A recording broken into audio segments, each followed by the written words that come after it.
There is nothing worse than a politician down in the polls using fear as a mechanism to drive voters to the polls. Today, Joe Biden gave a disturbing press conference, which, in my opinion, divided the nation along ideological lines at a time when unity should be our primary focus. We're all called by duty and conscience to confront extremists who put their own pursuit of power above all else. Democrats, independents, mainstream Republicans, we must be stronger, more determined, and more committed to saving American democracy than MAGA Republicans are to destroying American democracy.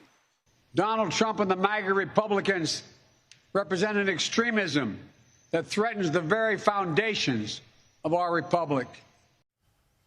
Now, progressive journalists across America will unflinchingly regurgitate those lines, which liken all Trump supporters to terrorists and extremists and alienate those people stuck between two political spectrums.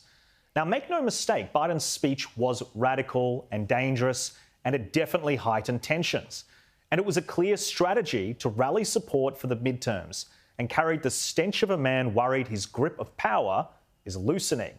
Every journalist should be criticising him for such inflammatory and unnecessary language. Unfortunately, I expect many would rather the tactic works and helps Biden retain the House.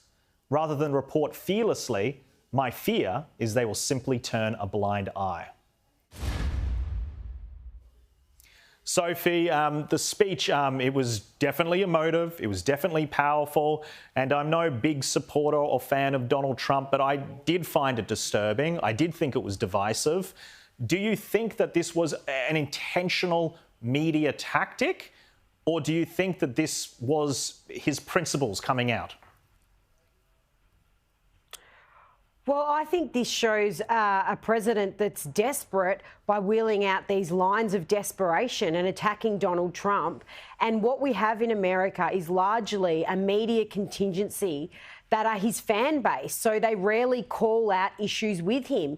And I think this presents a lot of problem for American voters. You will not see a lot of critique of this because Joe Biden effectively has a media cheer squad behind him. But this reeks of desperation to me, and there was obviously a clear motive of him to get this messaging out, circulate in the media, and try and cause issues ahead of the midterms. I mean, that's blind Freddie could see that. Gideon, there was a time where journalists on the left would defend against journalists who would use fear-mongering for political power. Has that time ended?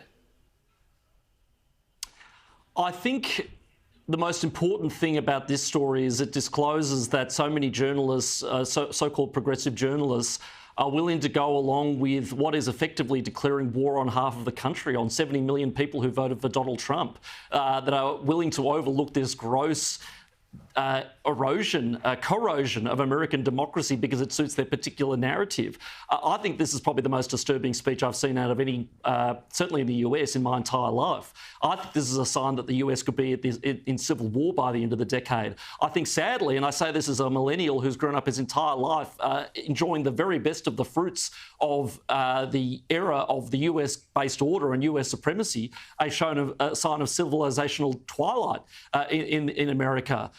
This should have every journalists who are supposed to value free speech and open debate in genuine democracy, not just saying democracy is when people vote the way we like.